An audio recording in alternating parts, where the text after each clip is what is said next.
Hello, welcome everyone. Welcome to After the Fallout Season 2, Episode 3. Um, we've got a special guest for you tonight, so um, let me know if you can hear me, please. That would be great. First and foremost, the Wasteland Collective ANZ exists to unite, empower, and celebrate the Fallout cosplay and creative community across Australia and New Zealand. Our mission is to provide practical and financial support to cosplayers, prop makers, artists, and storytellers while using our platform to raise awareness and funds for Cure Cancer. Cure Cancer Australia and the Cancer Society of New Zealand. We believe creativity can inspire hope and that fandom can fuel meaningful change in the real world. Hello, Prop Circle. Welcome. If you didn't already know, chat, we are running two fundraising campaigns at the moment. The ones that I just mentioned is Cure Cancer and Cancer Society New Zealand. Every bit helps, and we can fight to make a positive change in the world. Hello, baby shivers. How are you? Hopefully everyone is doing well tonight.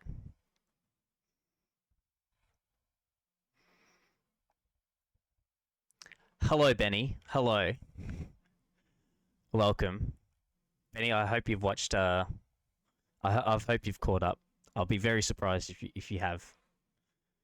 Otherwise, Baby Shivers will be, hunting you down.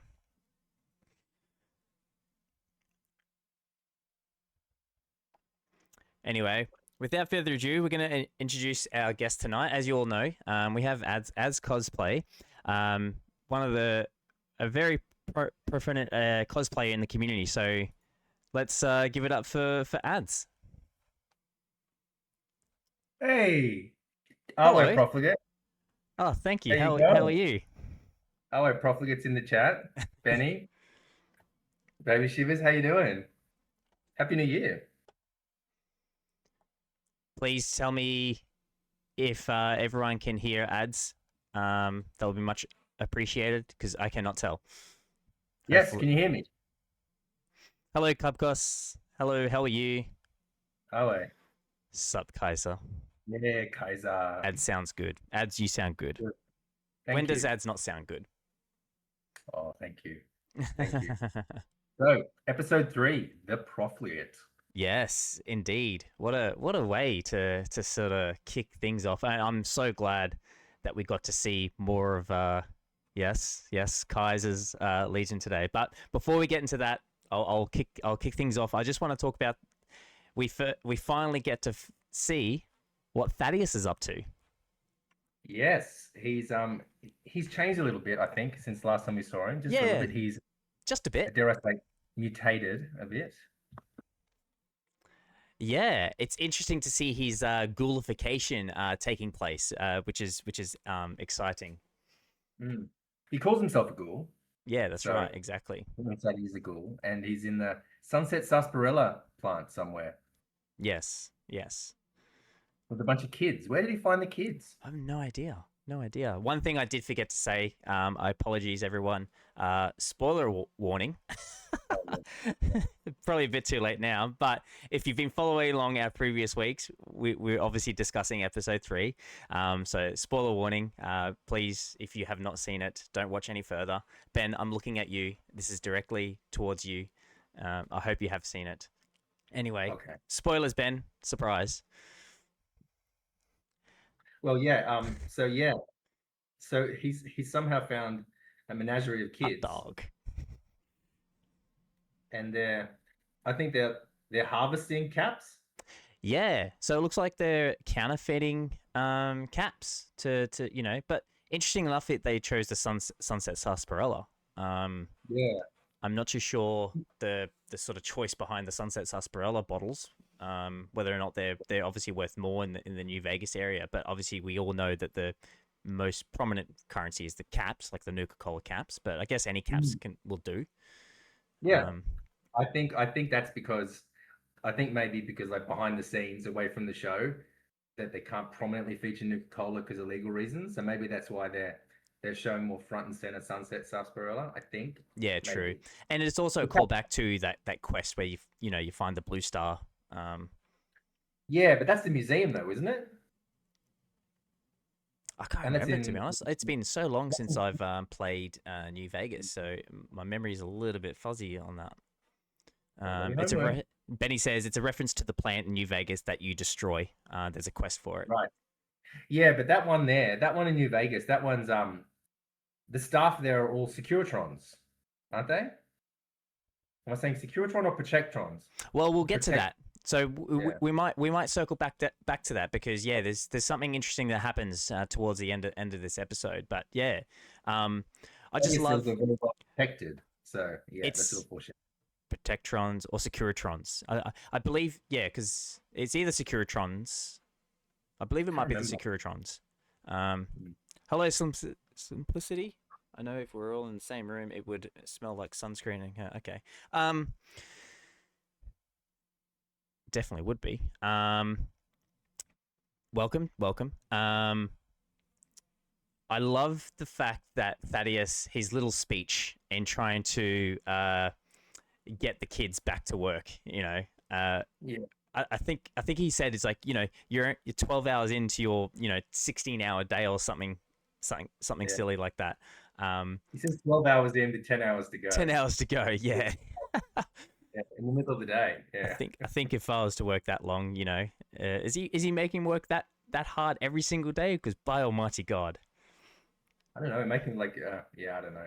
I don't know. But yeah, it's a long day for those kids. Yeah, that's right. Um, it was a proper bowling plant from memory with a museum attached. Okay, yeah. Oh, there you go. Maybe it is there. Oh, oh, and Prop Circle. I started that quest yesterday. Nah, the bottle factory. Okay. Okay. Right. And Bunny says the robots were all dead when I was done with it. Oh, um, but touching on Thaddeus's speech, I like to think that he has the in terms of like if we're going towards like what perks people have in these characters, I like to think he has like the local leader perk. What do you think? I don't know. I don't know what to think of him. I don't know. He's just funny when he screams, but he's an interesting character. He was very loyal to the Brotherhood, and now he's lost that. I don't Well, know. I don't know. well, I thought he was gone like for good. I think him being a ghoul has worked out really well for him because he looks like he's thriving.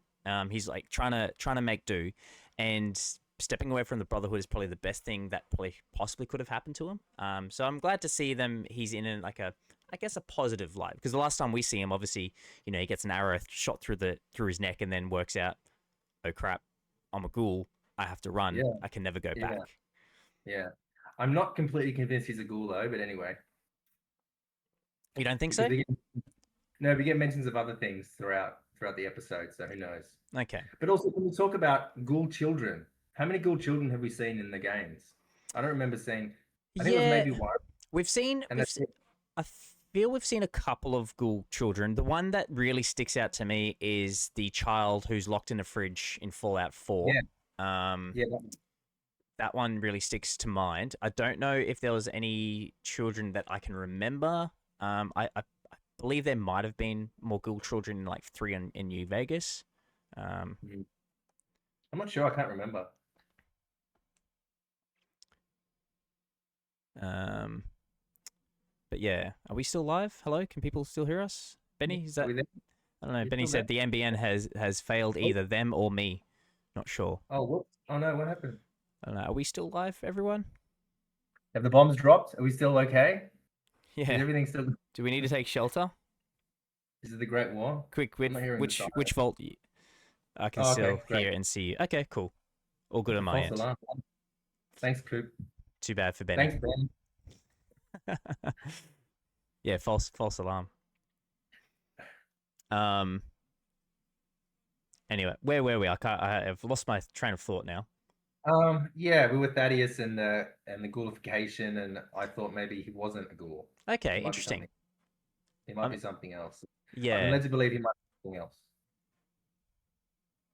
because we do see him take, like, I guess, the similar serum to what the ghoul has been taking, to turn him into the ghoul. But yeah, we never know that guy is a Right. weirdo, and that could have been any concoction of what he said could have done anything to him. So yeah, it's true. Like he could have had some like weird FEV prototype or something like that.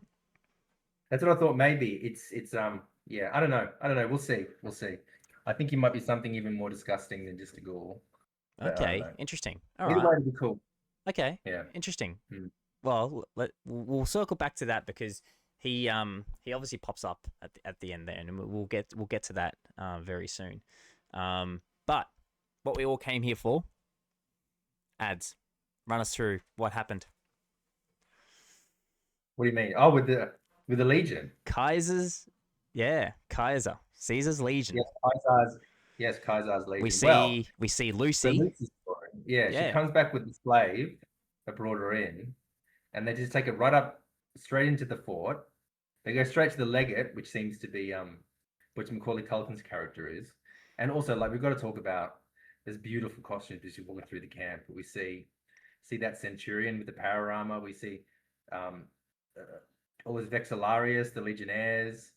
And I yeah. have to say too, so my Vexillarius hat, it's just here in the background. I just put it on the body dubbing. The wolf hat they have is the same wolf head that I have. So someone's just buying, same as their goggles. Like someone's just buying all this stuff in bulk on Amazon, and they're just sticking it in the show. Not a word of the lie. It's the same one as mine. There's one in orange and one in white that they've got, and they just added extra bits of. It's exactly the same one. So hey, I did it first. I did it first. That's right. That's right. But You have rights to claim now. yes, that's right. That's right. That's right. Um, but yeah, then Lucy goes in. She sees the legate, who is Macaulay Culkin, and the costume really doesn't fit him. It looks like he's wearing someone else's clothes. It looks like it's at least someone else's armor. Like it looks like it's very not fitting him. I don't know, weird. But that mask is different. It's still the mask of Mars of Yeah. a legate of Linnaeus, but the horns are up and not forward. Okay. Interesting. Yeah. Yeah. And yeah, then they take her to Kaiser. Oh no, they kill the slave and then take her to Kaiser. Well, which Kaiser is it? Then we learn that when the original Kaiser died, Yes. they put his body, I presume, at the bottom of the hill because on the wide shots we see that the fort, the whole purpose of the legion being on high ground, because that's how Rome used to be. Rome was built on the Palatine Hill, and that was Yeah. originally a fort. So that's how you defend yourself. But now they're in the valley. Anyway, that's another story. I'm getting sidetracked again already. But when the camp, so his body sits there, and they've put, or at least Caesar put, who was going to be his heir in his pocket, and neither side can get to it. So they're split into Yeah. And two he's camps for what I quote in his divine pocket. Yes, because he is the son of Mars. Because that's the same as the real Kaiser in history, Julius Caesar, because he claimed that he was the through one of his ancestors was the son of Venus, the goddess of love. So it's the same thing that he claimed um, divine lineage from the gods. So that's the same kind of thing. So him declaring that he's the son of Mars, the same kind of thing. Did you know that? I did not. No, Yeah. my history knowledge is very much lacking. So I am ready to be I'm ready to be the student today. I'm ready to receive a history lesson. This is exactly what happened in history as well after Julius Caesar died. There were two heirs apparent. There was Mark Antony, who went off with Cleopatra, and there was Octavian, and they both fought as who was going to be the heir to Julius Caesar. So this is exactly the same thing that happened in history as well. Yeah, interesting. Five Nov Creation says, I'm guessing the note says I am the only Caesar. Yeah, I was looking very closely to that note, and yeah, you can definitely see I am, and then the second line says I am the, and obviously it's folded over, so you don't get to see what's on the other side. But yeah, I reckon it does say that. I have seen that theory as well. A lot of people saying that that note says I am the only Caesar. I don't know. It said I am and then I am again. Or... Yeah, it says I am the. I didn't look up my Latin, my old Latin dictionary. I did do Latin in high school for 3 years. Hello, Haxo. Welcome. Okay, so Haxo says I am Caesar. I am the only one. Okay. That would actually make sense. That makes a hell of a lot of sense. Oh, Haxo, thank you, NCR Scum. Thank you for that. How do you know? Benny says, I can't believe you're both pronouncing it wrong. Hey, Kaiser. It is Kaiser. However, I mean, if you hear what Lucy had to say, I'm going to say I think Caesar. I think she was just speaking to the audience because that's how it's happened through history. Through Yes. history, the anglicized English language has become that we just have hard C's and soft C's, whereas the original pronunciation is Kaiser, and then also the V's are soft as well. So it's Awe. Yeah. Roman alphabet doesn't have a W, all they have is a V. So they say Awe. Yeah. Yeah. Stuff Um, like that. but yeah, so it's interesting enough that obviously two Caesars have two Kaisers have formed, and they're at civil war with each other. Mm. Which I had a brief discussion with you earlier today, and you were saying that that's actually sort of accurate in terms of what they've gone through history. Yeah, that's exactly what happened in history.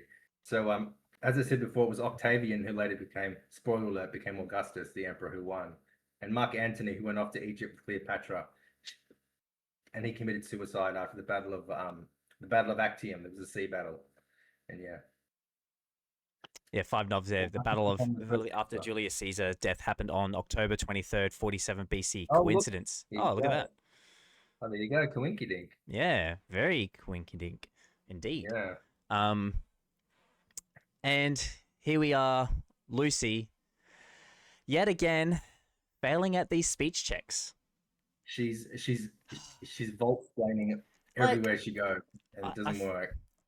I was having a conversation with Baby Shivers obviously earlier today as well, and it's like we all feel that Lucy is not as smart as she was in season one, and I I hope she gets a little bit Wasteland smart, but she just keeps doing these trying to get herself out of these situations, and it's just not working for her. I feel we're getting to a climax point where she is gonna start deviating to the other side, because we kind of saw that in episode one where she's like, well, my father's not going to stop hurting people, so I thought that was going to be a turn where Lucy starts going the other way, but Mhm. I like that Lucy hasn't lost her optimism and she hasn't lost, like, she hasn't become jaded. I like that, no, she is like, very optimistic. Yes. she still tries to do the best for people, even though every single time it fucks her up or like gets her in a bad thing. Like, she still believes in doing the right thing and she's still doing it.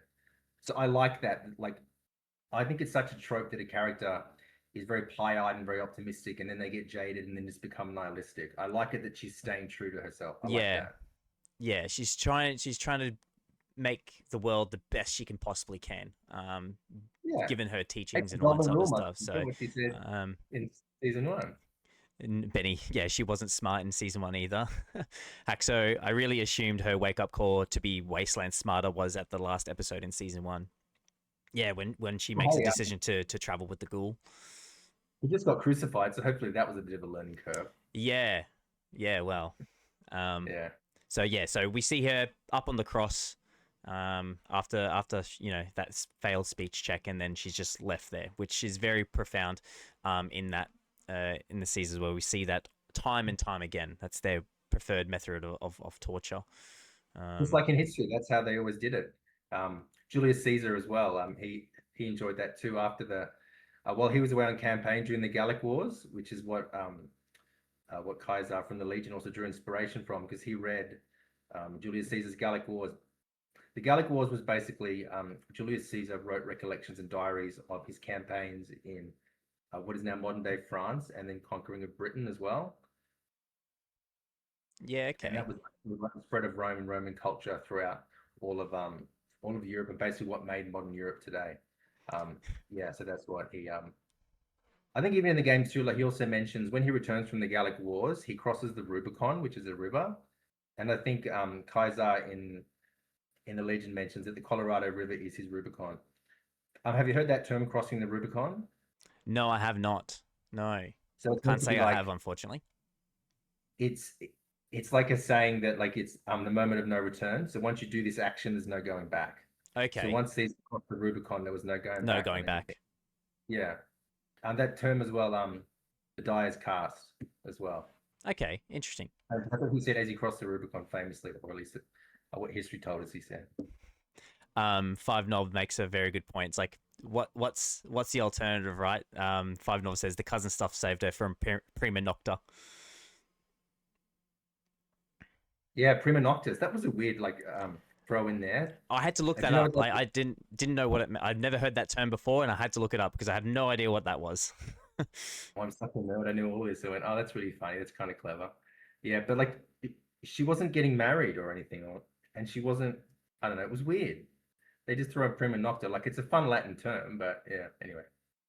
Five Nov. That was from medieval times, not Roman. Yeah, I know. But then in medieval times, they claimed it was an old Roman tradition. That's why they. And That's why they did it. Yeah. Cubcos, we're on the Chet train tonight. So what you're saying, Five Nov, is Chet saved the day. Five cheers for Chet. Yes, we love Chet here. We're Chet lovers. Yeah. No chat this episode though. No hunky chat this time. No hunky Chet at all whatsoever. But yeah, Maybe Chet will some of save it- Chet will save the day. He doesn't even know it yet. He's the savior. He's the chosen one. Who knows? He might be. Yeah. Who knows? Who knows? And then um, what happened? And then where are we then? After that, what happens after well, that? we sort of leave them for a hot minute, and then we obviously go to where Lucy left the ghoul. Oh, right, that's right, back in the hospital. Yeah, so he's in the hospital. He's not doing so well. Um, and I was really hoping that Dogmeat, given that they were in a hospital, that Dogmeat would go and find, a stim pack, and that's how he would get better. But no, he takes out his own embellishing knife and cuts out, in Mm. his leg whatever that infection was, and obviously that's kind of what saves him. And Pretty did you listen to what he was saying when he was doing that to Dog Meat? Yeah, it was just like reminiscing on everything, and and then that I Oh, didn't Jamie, he's another incredibly. Um, I complex was character. incredibly impressed with the amount of like ancient history in this episode. So what he's doing is the contemplations of the philosophical the ship of Theseus. Have you heard of that concept before? Probably I not. have, yes. Oh, you have. Okay, so Theseus was an ancient Greek king, and in his city um, they would parade his ship. I think it was to Delos every year, and over year no, um, Theseus was an ancient king of Athens, and in Athens they take it to Delos on procession every year, and they're placed in the middle of the city. But over the years, all the plankton woods and pieces would rot away, and they would replace the parts each year. And the conundrum is, after 300 years and the entire ship has rotted away and all the parts are still replacement parts, is that still the ship of Theseus? Is it the the physicality of the object that makes it that, or the idea and what people believe it to be? Oh, yes, So yes. I think he's contemplating that he himself, even though he's become this glorified creature that's not human anymore, Is he still himself? Yeah. Yeah. Is he still human? Yeah. Yeah, if you I think there's a reference in Fallout 4 for that as well, actually. Like, if it's the same plank of wood refurbished, is it the same ship? Or yeah. So Yeah, that's what it is. Yeah, yeah. yeah. Yeah. Exactly it. Exactly it. Yeah. Um and then obviously we get a flashback with him straight after he has that conversation with Dogmeat, Mm. where he doesn't Oh, but even. dog meets a girl. Did you know dog meets a girl? I didn't know Is that. Dogmeat a girl? It's a girl, yeah. Okay. Yeah. No, I I just learned did that, not. last week, yeah. Oh, interesting. Okay, where'd you see that? She's a very, very good girl. I saw it on a promotional thing somewhere. Okay. And I think in season one, I think the the Enclave scientist says good girl to her once or twice. Okay. I think. Yeah, I right. think, but yeah. Oh, interesting. Mm. And Sorry, then go on, interrupt again. oh no, that's okay. So obviously we then straight away after that cut to a flashback with a very dark moment, um, where we see Coop's wife packing a keepsafe Oh box and crying. yeah. Um, Yes. that oh man, that scene, the tension was high. The tension was so high that uh, any point in moment in time, something could have broken there. Mm. I love that he pretended like he didn't know. Yeah, exactly. Yeah, he just comments like, well, it's maybe not going to happen, right? Yeah. Knowing true well, and he's heard his own wife say, we'll drop the bombs ourselves, which, I love that robotic kitchen they have. I think it's really cool. yeah, that's so cool. It's really cool to see that, we obviously in 70, those who love 76, you can build the kitchens in 76 and they all come in different colors and things like that. It's really cool to see that, highlighted on the live screen as well. They did a really good job with that. And the colors were spot on as well. I want to see that in And 76. I want those colors in 76. and that little by the side of the box, a little miniature giddy up buttercup too. Oh, I did not see that. I missed that. Yeah, you can see that. Yeah, it's Oh, sitting there no, on I the didn't. side. I didn't. No. Yeah, it was really cool. Um, I didn't get to watch the episode as many times as I would like to. This week, time scheduling was a little bit tight, so I've only watched it twice so far. Aren't you a pause kind of person? Like pausing all the time? I'm constantly pausing. Are you? No, I don't. I Yeah. just watch it all the way through. Prop Circle. How much baking did they do that they needed a built-in mixer? I know that giant arm is just a whisk. That giant arm is just a whisk. It's It's crazy. it's probably one of those things where it's just a stock standard where you buy a house and then this is featured in sort of every kind of house, because you do see it everywhere. Mm. So it's probably one of those things where you go to a contractor, they build it, and it's obviously probably the one company who's building these houses, and then it's just like, well, here's your kitchen. I want to know why they don't have a Mr. Handy. Well, Because Coop was probably against that. yeah, but she's very chummy with She's obviously very, Mr. House. yeah, that's true. I Um, know. Good point And though. and he knows the guy who voiced Mr. Handy as Yeah, well. very true. Yeah. Maybe that's why he sort of refused to have a Mr. Handy in there, because he's like, I don't want to hear my best friend talking in my ear constantly. I'm never ready to sell. Yeah. But yeah, so that's obviously the end of that sort of little flashback, which gives it a little bit of context around the tension, and we sort of get a little bit of an idea of where that sort of relationship is going to head to, because that's going to be very interesting to see, and I hope we get to see more of that, that interaction, because as we know, when the bombs dropped in episode season 1, Coop was with Yeah. And it shows his us actually child. her. She's been very cold all the time that we see her. Yeah. Or at least ever since the start when we saw her on the film set with him, she was very loving. But then ever since then, like she's always very cold and calculating, it seems, and just always lying. So at least Yeah. something there's emotion breaking through there. And even in episode in season 1, before we find out that she said that we'll drop the bombs ourselves, there was a comment that she mentions to Coop. I think it was in the bathtub or getting out of the bathtub or something around that way, and she mentions to Coop, saying, Yeah. I'm trying to get us into one of the good vaults. Yeah. And that was like the first sort of hint. So, and then Coop's like, well, what do you mean by that? Yeah, there's good ones. What do you mean? Yeah. Yeah. What are you talking about? And obviously, as we all know, as Fallout diehard fans, the evil experiments that Voltec pursued and then sold out. And then where's after that scene, where is Coop off to? Where does he tell her? Oh He's heading off yeah, to? that's right. He goes off and he has to go help his friend make it do. Charlie. Charlie, yes. He does have to go off and do something for Charlie. Yes.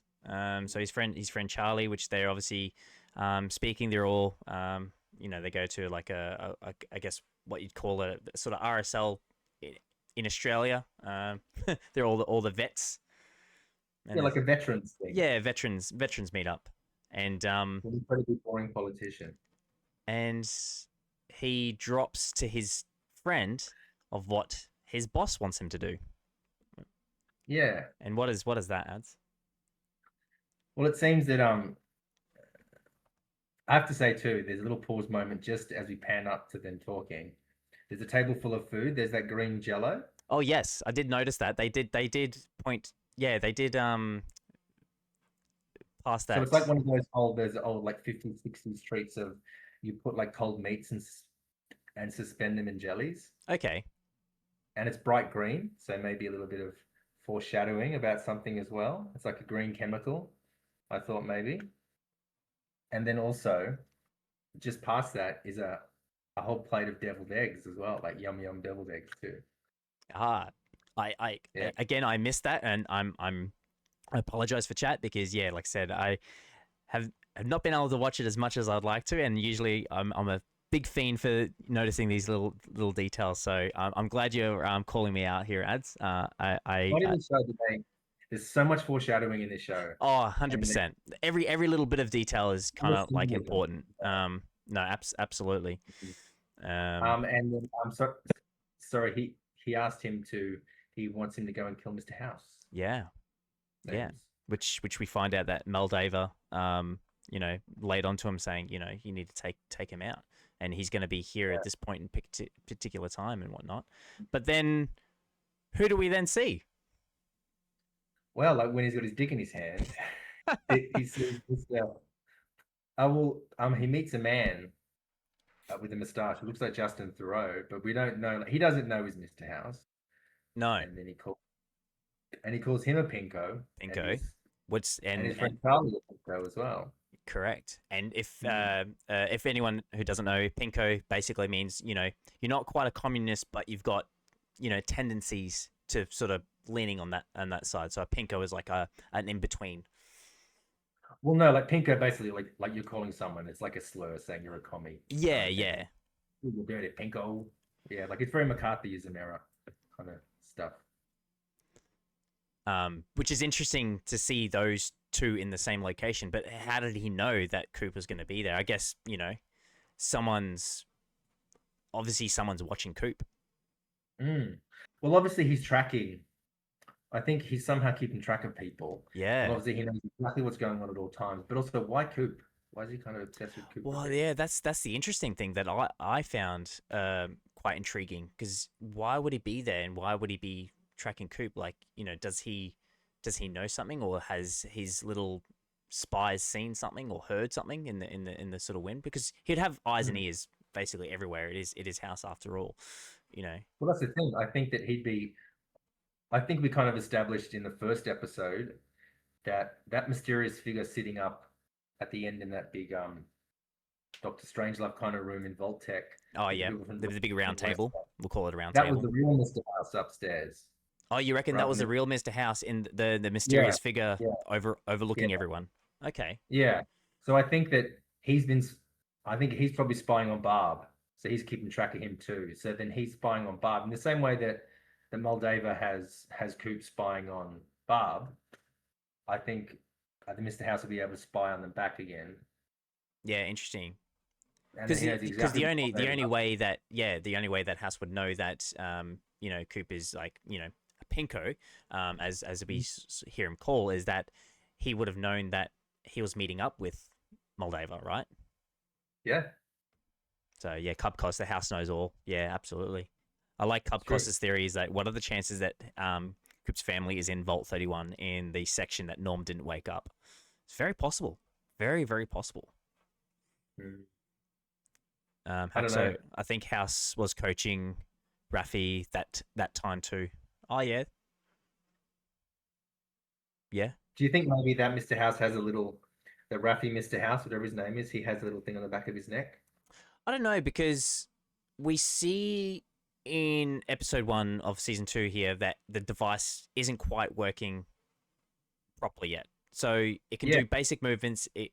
That was like the first iteration that he could get someone to do something more advanced, and then obviously that sort of experiment failed. So I highly doubt that it is. Um, just Yeah, but based we've only just based seen, on that. yeah, but we saw Mr. House in the past hadn't perfected it. And then we've Yeah, seen Hank, and we've seen Hank in the present trying to perfect it. We haven't seen what Mr. House in the present technology has. yeah, that's true. So, so I think the characters that we're following are what's the word? An unreliable narrator. So maybe we think he hasn't perfected, maybe he already has. You never know. Yeah, that's right.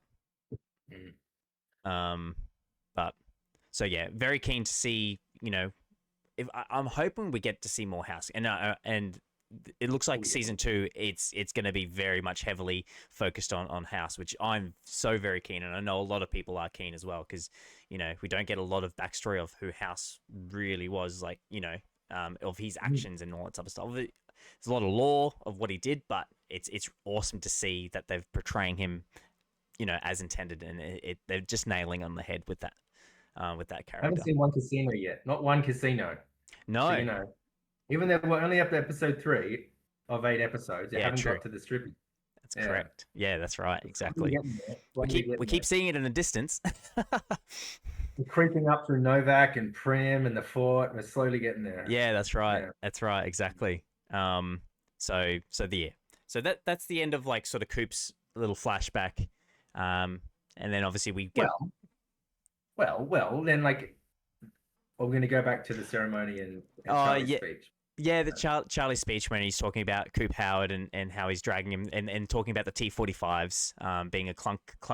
clunk of heavy metal and not being able to maneuver very well. Yeah. And then He's basically telling him that he wants him to kill someone yeah, in his yeah, speech. and then he obviously finds someone dragging someone, then pops the visor open and it's Coop. Mm. Um, Mm. and then Coop says, obviously it makes a funny remark, makes a fun joke saying, how do I look? And he's like, obviously trying to make Coop, a much, proud to trying to make him sort of look more heroic, and says obviously no. The first thing he said is how's everyone else? So he's trying to make it Coop Howard, a star in everyone's eyes. Exactly. Exactly. I think he's buttering him up because he wants him to go and do that thing for him. Yeah, yeah, Mm. that's probably very true as well. Um, and you see Coop just basically sitting there, pondering. It's going through his mind because he knows what he has to do. Mm. Mm. Mm. I don't know. I think we haven't seen. I think we haven't seen the last of Charlie.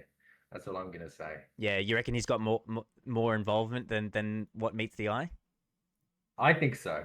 Yeah, I think so. I think they're weaving in more. They're weaving in more characters who are from the past that also exist in the present still. yeah, So very I think true. we haven't seen the last of him. Do you reckon he'll show up in the present, as in after bombs dropped? Yes. Because that would be very interesting if he pops up somewhere. Um, Yes. either I think he's been cryogenically frozen and then has been brought back, or we see him in some other form or factor. possibly a combination of both. Like we still don't know how Moldova survived so long. Correct. Yeah. Chat. What do you think?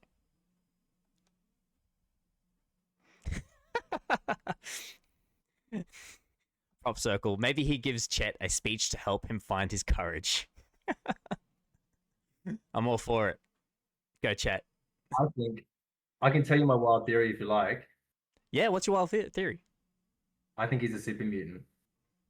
You think he's a super mutant? So you reckon he'll show up as a super mutant? Yes. Ah, interesting. Okay. There's been so many mentions of FEV and mutations in this episode, and even that green jello just before we see him. Oh, you think it's I a think bit of a green short jello is foreshadow? like suspended green thing, like a foreshadow. I think he's a super mutant. And oh no, I won't say that. It's a huge spoiler. I saw it in Maybe. the trailer, and you might Okay. have seen it, so I'll give it away. I'm not. But I'm not a trailer person, so I think he's a super mutant. I think he's a super mutant in the future. I think. Somehow he survived. He became one like Moldaver's sense,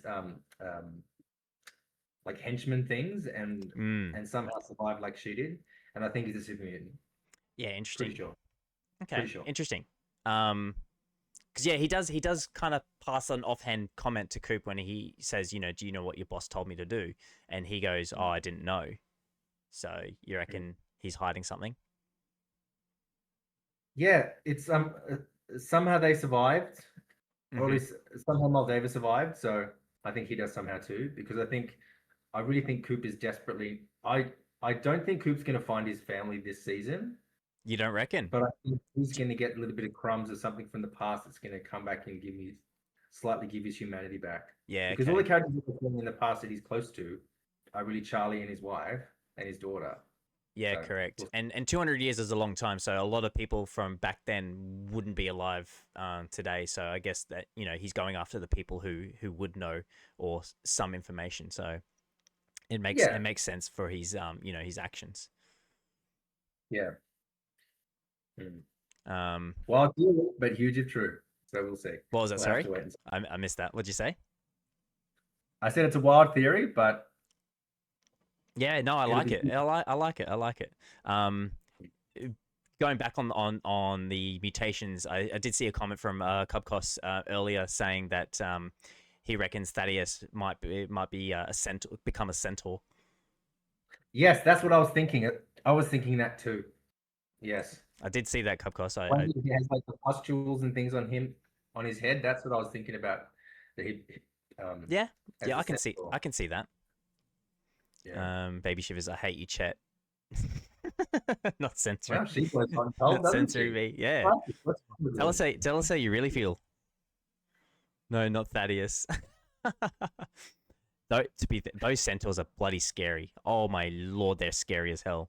I remember the Oh, first they're really time. scary. Hey, they got those big tongues though. Oh, no thanks. No, gross, Anyway, gross. They can all anyway, burn. They can all anyway. burn. Anyway, so that sort of flashback cuts. Centaurs are horrendous. Yeah, I agree, baby shit. Agree, very much agree. Um, and we go back and we find the ghoul. He's obviously recovered from cutting out, his sting injury that he received from the rad scorpions in the last episode, and we see him scoping out where he finds Lucy up on the cross.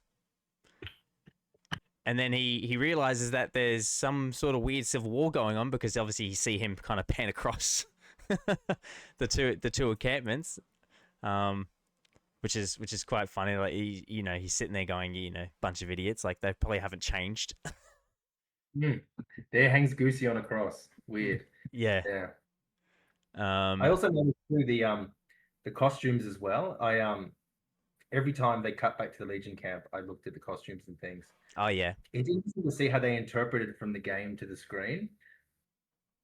With Kaiser, that huge big black thing of feathers, I always imagined that was like the was either black wool or was black bear skin. But in the show, they're black raven feathers, which I thought was pretty Yeah. interesting. Black feathers. Yeah. Which is interesting. I guess. I mean, theoretically there is a crap ton of like I guess crows or ravens that are sort of like coming from the Commonwealth and Fallout 4, but obviously so there's a potential chance there's a surplus of them, and Well, as someone's getting all those crucified people, so they're obviously having lots of babies then. yeah, There's catching crows. um, but then we get to see Coop. Where is he going? He Oh, goes. when he's heading up. Oh yeah, he heads off to.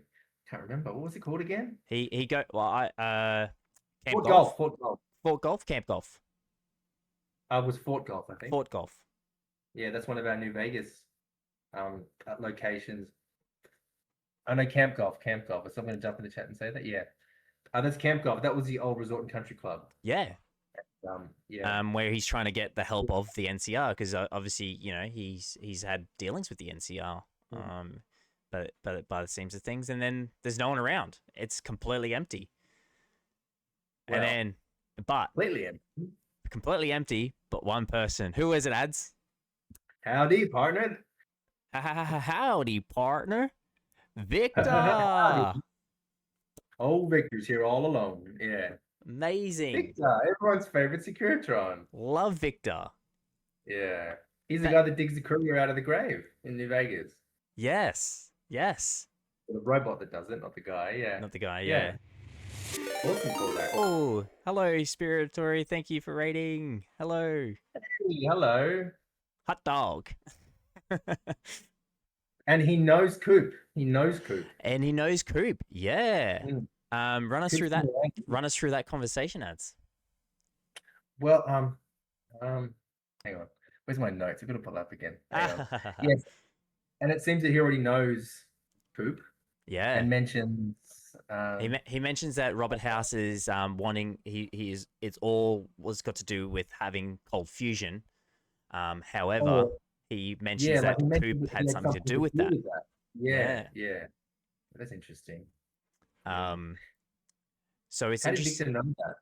Well, yeah, that's the thing, right? So how old is Dan Victor? When was he built? I don't know, but he was built by Mr. House. Like he mentions that he Mm-hmm. was built by Mr. I can't remember how did Victor kind of splinter off and become his own kind of thing? Yeah, Because because the regular ones, obviously, it's yeah, a defense. and Yeah, it's hard to go back to New Vegas because obviously, when Victor digs you up, he's at Good Springs, and then later on he ends up, his I guess his consciousness transfers to a different Securitron, because we I just don't remember that. yeah, Yeah, like his body gets left at Good Springs, but it's basically becomes like a blank slate, and he's then somewhere else oh, in the strip. Um, right. Correct me if I'm wrong. Maybe Cubcos can confirm that, or Benny, you've been playing Vegas or Prop Circle. Please Yeah, help me with that. But I believe yeah, as you progress through the story, Victor ends up at the strip. because I know Yes Man was a robot taken by Benny from Mr. House's bunker, and he wiped his memory or somehow bypassed. I know that. Yeah, correct. I just I'm not sure of what the law is for Victor. But hey, he's awesome. He looks awesome. Like the physicality, seeing it come to life Oh, in three amazing! dimensions. That So was epic cool. I was just in awe when I saw it. When I saw that shady figure, like of the Securitron, I was like, "That's Victor. Has to be Victor." Yeah, It's the yeah. first thing I yelled out at the TV. I was like, "Victor," and it I don't know how was. they did it. That's a physical puppet. He's physically there. It's so I'm sure cool. there's something behind, maybe the bottom half or something is CGI'd out, but that's a physical embodiment of Victor. That's pretty cool. Yeah, that's right. Exactly. Um, Mm. that's yeah. So we hear that conversation, and Victor says to Coop, um, "I saw it. I saw it immediately. Thought, how long till 5 Nova make ones?" He's Yeah, probably already printing it. He's probably left the chat and he's printing it right now. yeah. How many days printing will that take? I don't know. The An practical amazing robot machine. of Yeah, Victor looks incredible. Oh, yeah, yeah. 100% agree with you there. I couldn't fault it. It looked awesome. Printing as we speak. Yeah, that's right. He's a madman. We all know Five Nov is a madman. I just loved seeing seeing Victor as he moved in three dimensions, like he spun, and you saw the The thickness of the screen, yeah, and it's just an old television screen, and then also seeing all of the lights on his chest as well, and then on his arm. It was just amazing. Oh yeah, this is like this thing that you see in the game is now a yeah, physical thing and existing it with him makes in it there. so much more believable when you see such a good rendition of that. It looked absolutely Yeah, incredible. So you yeah, know yeah. whoever had the opportunity to make that come to life, absolutely unreal. Mm. The also in the fort on the wall when they're having their chat, the propaganda posters from the NCR are literally the propaganda posters exactly from the game. Yeah. Okay. Interesting. Yeah. With Leggett Linnaeus on it, and that one that says at the gates of hell will meet the Legion, and we'll send them there Oh yeah. to support the NCR. Yeah, really cool, And really cool. I like how he was walking through the camp golf there and picking up helmets and just like going, what the hell? Yeah, that was a what do you call them? Haxo people. What do you call them? It's NCR Scum. The What NCR are they called? Rangers, Rangers. the Ranger helmets. Rangers. That's right. Yeah. Yeah. And then Those- what does he tell him? He says, "Those NCR, those NCR people Oh yeah, are still up and because obviously he asks him, oh, where's all the NCR people? And he's like, yeah, oh, I don't know, they're gone. And then obviously an offhand mark, he goes, oh, but those NCR people up the hill. And he's like, yeah, what are you talking about up the hill? What do you yeah, need? yeah. You know? Mm, So I thought that was quite funny. He's like, I don't remember. I don't know, but hey, they're up the hill. mm. Which is so funny. Like it's so true in you sort of normal, everyday conversation where you ask someone something and they're like, oh, I don't know. Oh wait, but they're there. you know? How does he know exactly where to go as well? There's only two of them left over, and he just heads up into the hills and finds him. Yeah. Yeah, exactly. So he heads up on the hill. He obviously gets stopped in his tracks. Gets beaten by one of the to the ground by the NCR, one of the NCR Rangers, and then obviously one of them says to him, don't hurt him. This school go and the NCR go way back.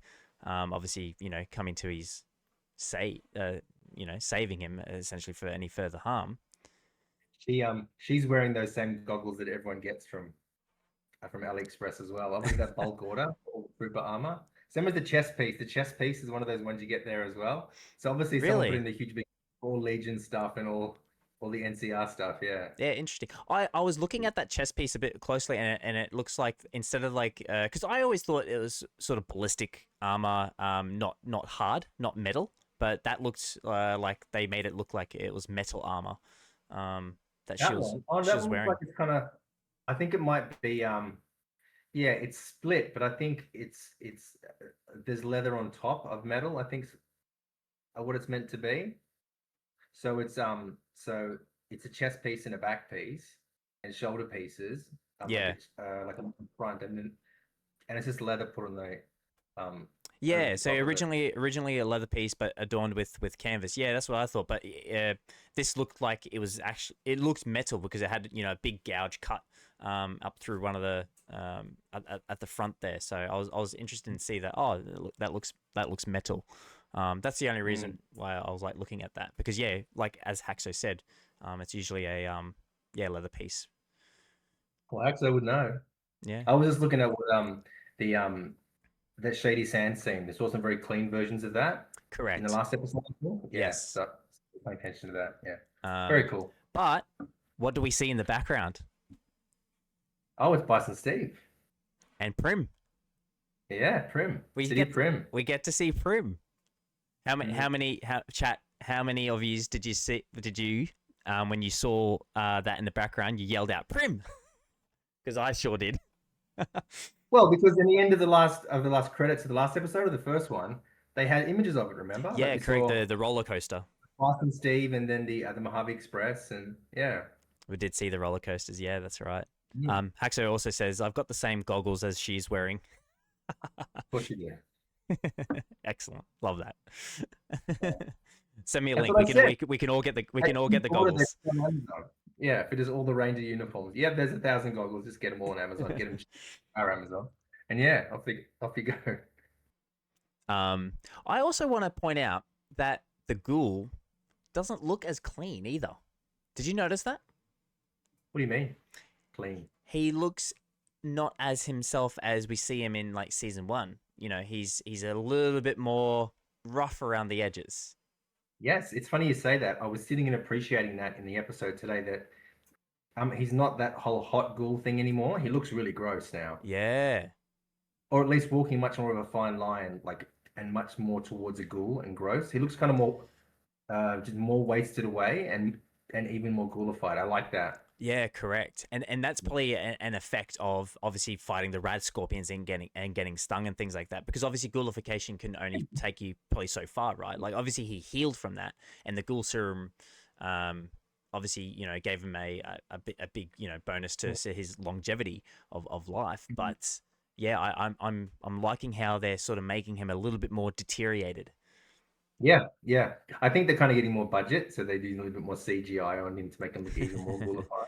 Yeah. Yeah. Prop Circle says Lucy was too. Finally, didn't have such nice skin, which bugged me in episode 2. I have to say that Lucy's hair is fabulous every single episode too. It's So like, so perfectly where the hell is her hair get in the Wasteland? get that brush out. Is it like the she's got a What is secret it? she's got a secret brush in some way. It's like it's Pip Boy magic, game magic. Pip Boy, just activate I don't know because hairbrush. She's got it in her junk storage. I live before the apocalypse, and this is the best I can do. And she looks fantastic. And she's walking through the desert, sand everywhere. I don't know. Who knows? Haxer says Very it's nice. maybe why he Anyway, stays in for decades and then coming out every now and then. Yeah, that's true. Mm. Yeah, maybe when he hears something. Yeah, or when the timing no, is it right. seems that he's moving around a lot because he knows a lot of people. And as we know from Fallout 76, he's been all Yeah, over Napa for a little while too. So who knows? yeah, correct. He's not booking. He's not staying in one place. Well, and over he's that been time. around for 200 years, so of course he would get around and know a lot of people and connections and all that type of stuff, but just not the right connections and dots. Somehow Um, survived. Well, yeah. Anyway, we're getting off a bit off track, but going back to finding the oh, I have oh to say real quick that that little scene, that guy who was the ranger, the that vet. actor, like a little nod to that actor's the guy that plays Uncle Rico in Napoleon Dynamite, but he's also in the White Lotus season 3 with Walton Goggins. Oh, interesting. Okay, so the guy He has some who battered him in the with the butt of his gun. Yeah, he's the guy talking to the squirrel in the cage. Yeah, that's Uncle Rico from Ah, Napoleon Dynamite. interesting. Ah, there you Yeah, go. then he's Jennifer Coolidge's partner in a White Lotus, and then he's throughout the rest of Yeah, the show okay. as well. Intense scenes with Walton Goggins in season 3. Yep, Yeah. yep. Um, and then yeah, so obviously, so the ghoul meets the people up in the hills, the NCR, um, but finds out that it is not as he'd hoped. No, there's no one there. There's no one there, but three people. There's a kitchen and a window, and that's about it. We see a vet The house is who looks gone. like he's losing his mind. Yeah, yeah. That poor Uncle Rico's just talking to the squirrel saying, "They're coming, they're They coming, come, they'll be coming, he's they'll be he's lost his mind completely, and then obviously that first NCR Ranger that we first, it's just and he goes, well, if this is winning, I How can't they remember. held up 10 years, she said. 10 years. They've 10 been there. years. Well, yeah, obviously, they were like, well, we've lost contact from Shady Sands in 10 years, and we can just rely on them. And the ghoul obviously knowing goes, well, no one's coming to save you. But then he says too, yeah, Shady Sands is gone. Was it over 10 years ago or 20 years ago? He said 20 years ago, 20 years ago. So, I believe. yeah, Chat, correct me if I'm wrong, but I I don't believe know. I had some they'd lost contact. Yeah, so they'd years. lost contact 10 years, and I believe, yeah, Ghoul points out 20 years. Yes, correct. Thank you, Prop Circle. I try not to think about the timing of all these things in years, and everyone goes back to that time Oh, that Lucy went to Vault 4 into the classroom. I'm like, oh, let's just roll with it, guys. Just roll yeah, with it. yeah. Well, that's what Cubcos is. He's good for the years. He Yeah. says 20, which muddles So, the water a little. Yeah, okay. yeah. The Fall of Shady Maybe Sands. Like, maybe he was like generalizing the sort of years. So he may have said 20, but he's probably like just generalizing or rounding up or whatever. So I can live with that. and that's the thing too. And that's the thing too. He might be lying. It's the thing. Like we're always taking people's word as truth. So like he could be lying. It's like right after this scene, he goes and betrays them. You know. Yeah, So who knows? yeah. And after they help He's him out, helping because them obviously he out. starts coughing, and then they go, oh, well, I've got what you need. Here you go. They just hand over him his little serums, and I don't know if anyone else noticed, but he drops one. Yeah, it's a contradiction right there. Yeah, and then he walks off and leaves it He behind, and she walks doesn't off. say anything. She doesn't say shit. Who are Maybe they that's gonna? why. I think that's why, because on the way back, he noticed, like, I think he was all the way down at the bottom of the hill, and then he noticed that when she opened the thing, there was 4, and then in his pocket there was only 3. So he went, fuck it, I'm gonna go betray them. Maybe that's why. Yeah, maybe it's like, oh, motherfucker. Like, shit, I'm not walking up there. Let's just go and kill him. And then Prop Yeah. Circle says, but he doesn't betray them. We'll get to that. So yeah, so obviously he leaves. Then we see the ghoul entering in. For something so important, you'd think he wouldn't leave it behind. Yeah, no, 100%, absolutely. I thought my eyes were playing tricks on me when I first saw it, but on the second watch through, I was like looking out carefully, and I was like, nah, he drops it. He I drops think it. it was just like a little error. I think it was like a simple error. They shot it in one, and it was probably like an incredibly hot day. Walton was like, "Fuck this, one take, let's go," Yeah, and that that's was right. it. I think Yeah. it was Oh, just it would have been so hot. It would have been yeah. boiling. So yeah, but anyway, so we see the ghoul leave, and then he goes back to your favorite place. Yes, they go back to not the fort, and he just moseys on in. I want to know how he so easily gets access. What did he say? How Well, did he get in? he said he goes, I've got information to exchange. Yeah, but even at the start of the gates, how does he get in? How do Ah, they get in? who knows? He's a ghoul, Who so like knows? I have no idea. They just kind of just breeze past that little bit. Whereas Lucy got in with the slave, got her in. Yeah, the slave This got her time, in. Yeah, who knows? and I don't think I'm going to prima nocta with him. So how did he get in? Yeah, Well, I mean, we ne- he might have his own ways or connections or something like that. So you know, I'd like to know that. Tell me how. Tell me I how. don't know. Yeah. You tell me. Chat, tell Not me. you, the show. The show. The Chat.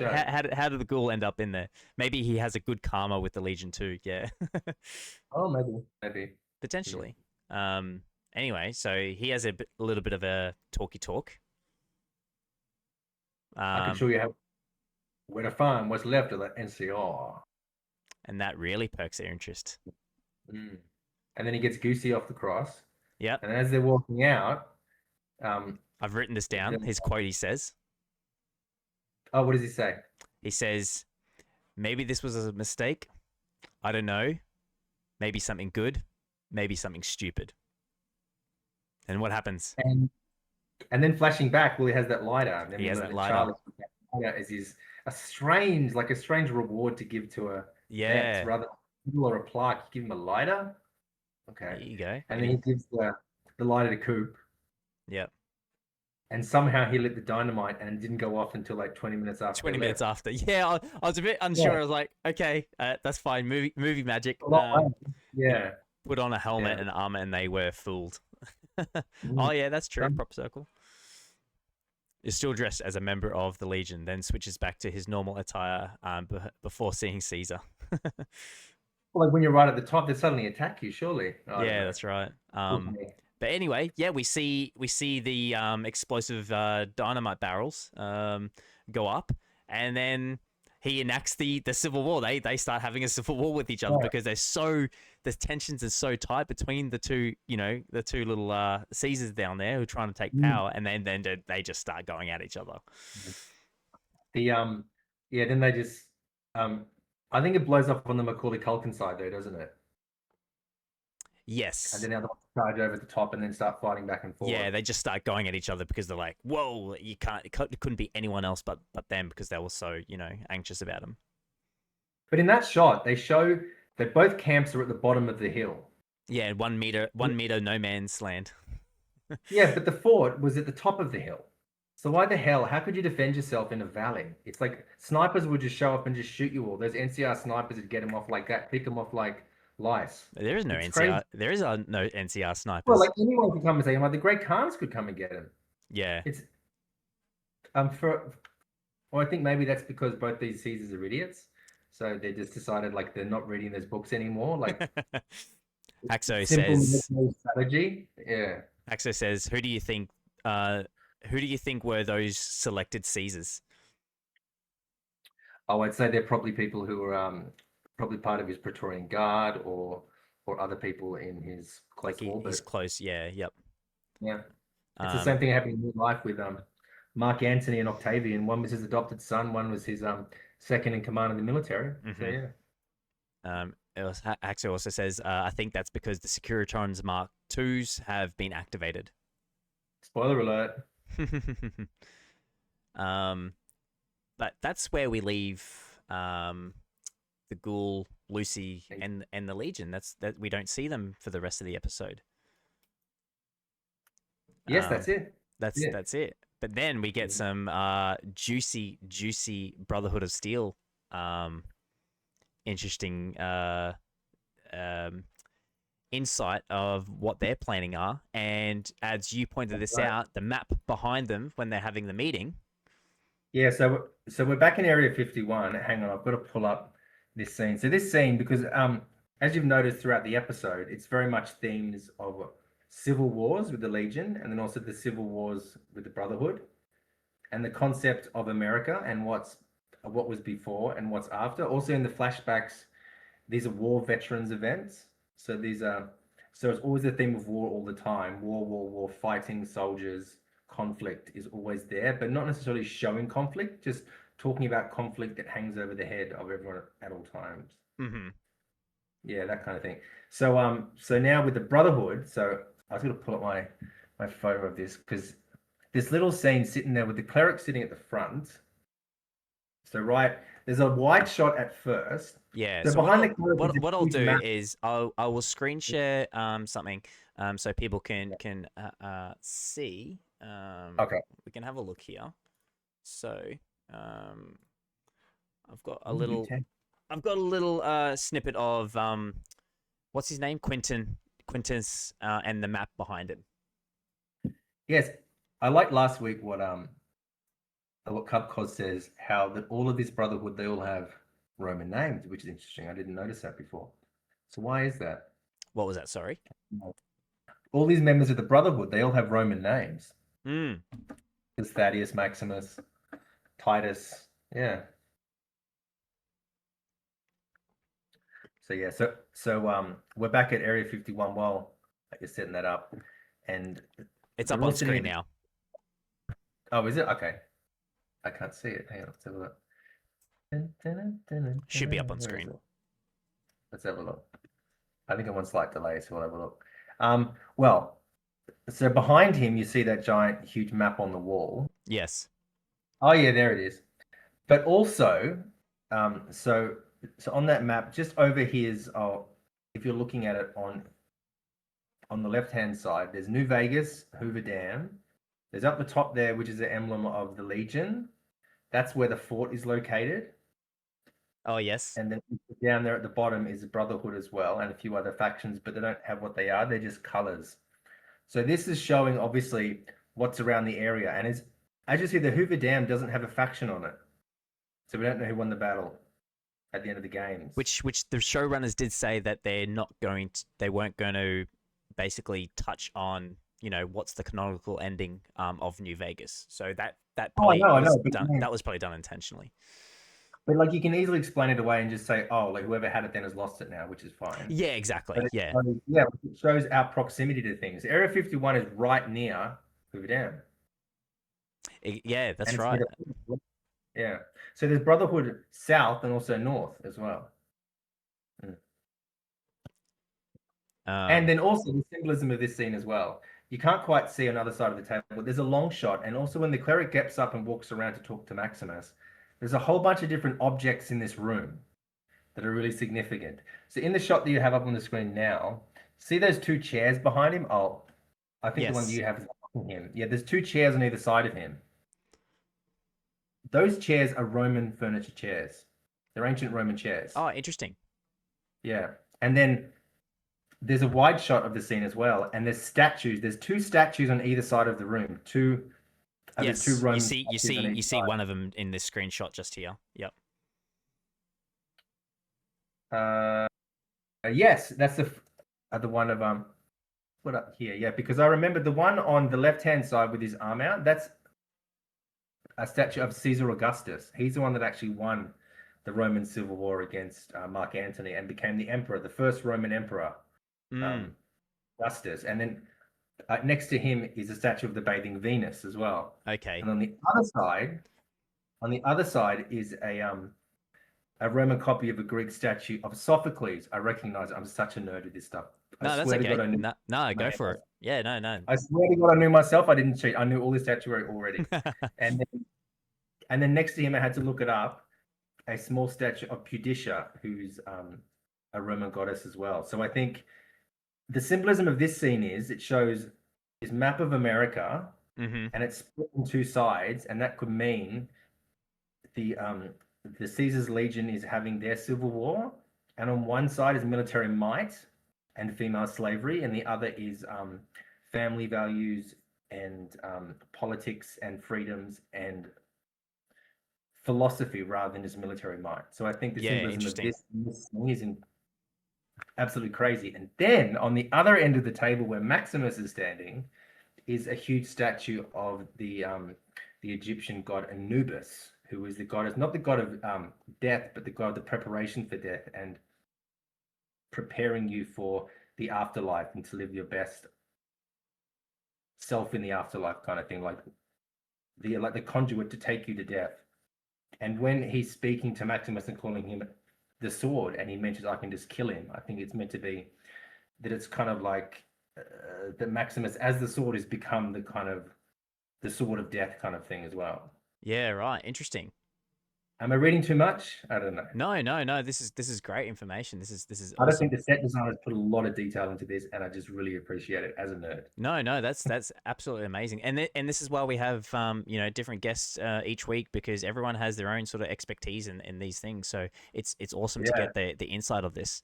and Yeah, this Cup Atari saying stuff. I'm loving this analysis from ads. It is really good stuff. So yeah, keep going. Oh yeah, sure. I can keep going for hours, but maybe we don't have that long, but can break down what the statues are wearing if you like. That's Sophocles in a toga. So like, togas are worn with one hand is kept inside the toga because the toga is meant to be worn by rich important people, and the clothes restricts you because you're so important. You can't even dress yourself, yeah, okay. that kind of thing. And that statue of Augustus on the other side, um, that's him in his military garb. So it's showing him as the head of the military and marshal of all the Roman military. And that statue of the bathing Venus, she has the only clothes that she has, her all of her top is bare because in this Greek myth when one of the I think it was Apollo came upon her when she was bathing. So the only time that you ever see a Greek or Roman statue that's topless like that, it's always Venus or Aphrodite. Oh, interesting. That's Okay. the only time ever that it's ever shown as being topless. And if you want to know there's a small little cheat to tell the difference between a Greek statue and a Roman copy of a Greek statue. The trick is that Greeks stand and Romans lean. So Oh, in okay. the Roman statue, there's always have their two legs. Yep. In a Greek statue, they figured out how to make the marble stand on its own two legs, but the Romans never figured out how to make that work. So they're always like leaning on something, or they have something by the side of their leg that helps the weight of the statue Prop hold them it up. up. Yeah, right. Interesting. Okay. Yeah, It's right. really This is yeah. good stuff. This is great. Getting a history It's lesson. pretty I'm, inspiring. I'm, I'm great. Yeah, no, this is amazing. Um, Yeah. and then I also love the sort of speech Quintus sort of gives the room about the very first elder forming the Brotherhood. Obviously, they had their sort of internal wars, and then that person broke off, and then obviously he became I think it was Roger Maxon. He talks about Yes, Roger Maxon. and remember that story? That's from Fallout One, I believe, the game. Yeah. And then obviously we know, I had to look this up today just to double check, but Elder Maxon, who is the elder in Fallout 4 in the Prydwen, he is the descendant of Roger Maxon. Yes, but what did Maxim? What did he discover, and Uh, what made him start the Brotherhood? What did he discover? oh yeah.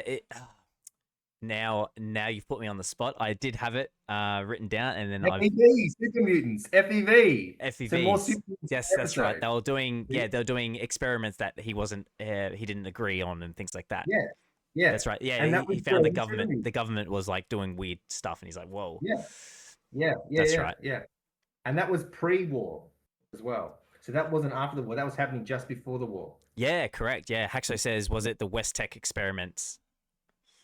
Possibly. I'm not sure. I'm not sure where it was, but I believe it was in I mean, we on the we west know we side. know in '76 West Tech was experimenting with FEVs and things like that. So Yeah, but the um, Super Mutants basically came from there first. you're So correct. again, this is the next mention and the foreshadowing of Super Mutants, I believe. Oh yeah, After that green jello, and then mentioning Maxim as well. I believe this is all foreshadowing for Super Mutants. pre-war FEV basically at Navarro. At Navarro, that's what Haxo says. Well, yeah, really cool. And then he has a go at Maximus because Maximus just wants to kill him. Yeah, But no, the dimness of the sword or whatever he says. I think yeah. he goes this is the dimness of the sword. Mm. Why is Quintus so angry all of a sudden? I think because obviously Harkness has thrown in a spanner in the works because he had this might and high glory plan to keep all this technology for themselves and bring the bring the rest of the Brotherhood factions Mm, together. mm. Quintus kind of a hypocrite. Yeah, I agree. Who's this? Bonsu Gomu. Do you know St. Dion Malip? I'm not too sure what that is referring to. I'm sorry. If you could elaborate, that would be fantastic. Yeah, Harkness no, it's kind game. of there to shake things up. Oh, absolutely. Tries to orchestrate a hostile takeover, but doesn't like the idea of outright killing. No. Um, So also, I think too in that scene, the people who were left over in that scene, our friends from Coronado and the Grand Canyon are gone. She's yeah, the last one. she's the Those other last one ones, there. Because she's like, how's this gonna work now? Like, how is this gonna work? yeah, Like, the Commonwealth are here now. yeah, Like, we know we're stuffed. Um, yeah. we know we're stuffed. The Grand Canyon as well. I had questions after last week because the way the Legion started was Edward Sallow and a couple others went into, and Joshua Graham and Calhoun went into, they were followers of the Apocalypse, and they went into the Grand Canyon to study the languages of 8 tribes that were there, and they were caught by the Blackfoots. I didn't know that the Brotherhood or anything else about the Grand Canyon really at all.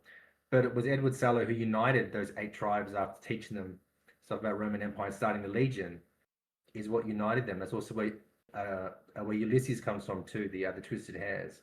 But now it seems the Brotherhood's controlled that. I always thought that was Legion territory. Yeah, So interesting. who knows?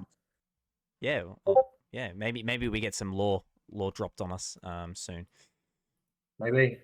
Um, But anyway, they're gone. So anyway, and then probably one of my favorite interactions we see. Maximus obviously leaves the hangar, and he's walking across the tarmac there in Area 51, and then Harkness basically approaches him.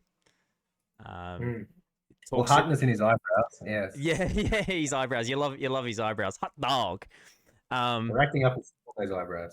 hot dog. That's the quote of the week. And he obviously urges Maximus to basically, let's have a talk. Max Mm. is like, okay, What about the joyride? yeah, sure, let's talk. And they have a little bit of a joyride together. God Mm. bless God bless them having a joyride. Yeah, they have spares in the Commonwealth, so a spare suit of armor to hop Yeah, along with. Mm. And there's servos you put in them too. There's mods. That's a sweet little mod. yeah. Remind me what does the servo mod do again? I can't remember. I said it thinking that you'd remember. I don't know. I just said servos. I can't remember. Chat. What does it say? They're motion servos, maybe. Can't Motion remember. servos. I That think probably so. makes sense. Mm. Reducing sprint AP costs. Yeah, so motion assist servos. Yeah, Motion system. Thank you. That's it. I couldn't Yeah. remember off the top of my head either. Hot dog, Haxo says. And obviously Harkness is obviously clued on to kind of what's going on, and he Mm. goes to Maximus. Hey, we're probably going to be at war soon. You know. I think I'm kind of same with same with the way that Lucy behaves, and she's been very consistent. Um, Poor little Maximus, he's so insanely gullible, Yeah, and he he always has. just he just gets He just pulled hasn't left, changed. right, and center. Yeah, Yeah, yeah, anyone who's nice to him, like he um and that's wants to probably be. and that's probably true to his character at the moment, because obviously he becomes a knight in not the correct way, as No. most knights would get Mm, into that position. He became a knight mm, in a different manner, so he hasn't gone through that proper vigorous training where other knights probably would have. So mm. he's not. Yeah, he's obviously he's gullible to anyone that kind of talks him and gives him a kind heart. We see we I think see it in was this- I think episode it was 2 where this- Quintus calls him my son, and he gives him he gives off a smirk, and he's like, oh yeah, okay. And Um, he mentions too, Harkness mentions how there's so many clerics around. I think this is the first faction that we've seen of the Brotherhood where clerics are in charge. It's always yeah, military. correct. Well, and yeah, Harkness Always- makes a point of always- that. It's like, it's like guys like you and I who call the shots. Yeah, You know, yeah. in other sort of, obviously, the games in the Brotherhood that we're sort of used to, you Mm, might see a couple of clerics, but you mm, don't see as many as we see in this, mm, Brotherhood of Steel faction. mm. Obviously, Codex isn't clear on that. No, that's right. Yeah, exactly. Obviously, they're fibbing some codex there and hiding something from them. I reckon. Mm, Going back to mm. Cubcos's comment, Quintus is a kind of a hypocrite. Yeah.